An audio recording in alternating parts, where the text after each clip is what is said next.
I think it's the most, I guess, the easiest way to get into the wilderness. I mean, a lot of places that you're going to, I guess, requires, a road or something to get to. Whereas water, you're pretty quickly, you have this independence and freedom, be it like doing trips in the high Arctic, up the BC coast.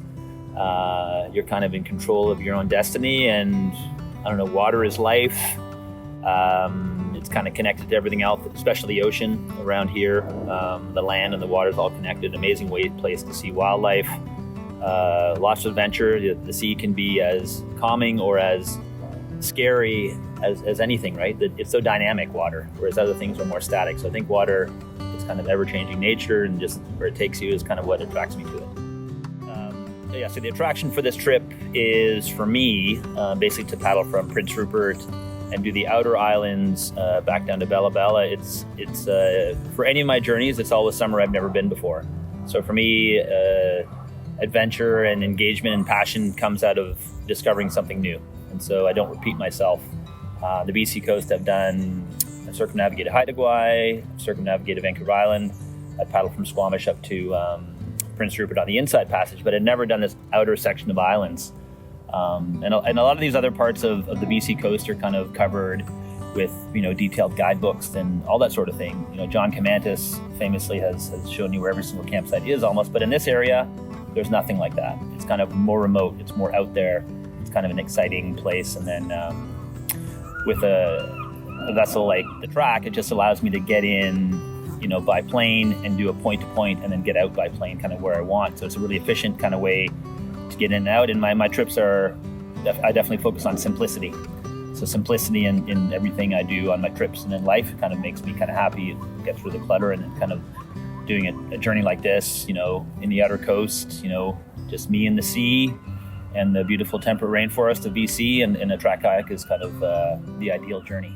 So the Hecate Strait, which is where the outer coast of Banks Island and the Estevan group and Porcher Island, it's very fickle. It's kind of a shallower body of water, so when it kicks up, it can kick up pretty big. I know I was stuck for 4 days in a storm in the Hecate when we were going around Haida Gwaii back in the day. So yeah, it's definitely, very challenging ocean conditions, and even where you can and can't land, you have to be particular about it. So you definitely have to watch the weather, and kind of obviously going to have to find yourself in challenging sea conditions sometimes. So yeah, the Hecate is notoriously, it's a fickle body of water, and when you get a big south or north coming in, funneling down there, you can definitely get big, breaking, challenging seas. So that's all part of the game for sure. Yeah. Most of my journeys have been with another partner or other people, and so this one is going to be a solo journey, and I kind of want to explore that kind of solo space. I think you definitely have a different mindset and approach with being in the wilderness when you're by yourself. So more conservative strategy probably as far as when I'm going to move, and especially on exposed stretches. So listening to the weather reports and figuring that out. So yeah, that's kind of the main kind of strategy. I just kind of play it generally conservative, but yeah, there's always going to be unforeseen situations you get into circumstantially out there on the water. So just kind of go with the flow. I don't tend to overthink things too much. I kind of have usually a starting point and a finishing point.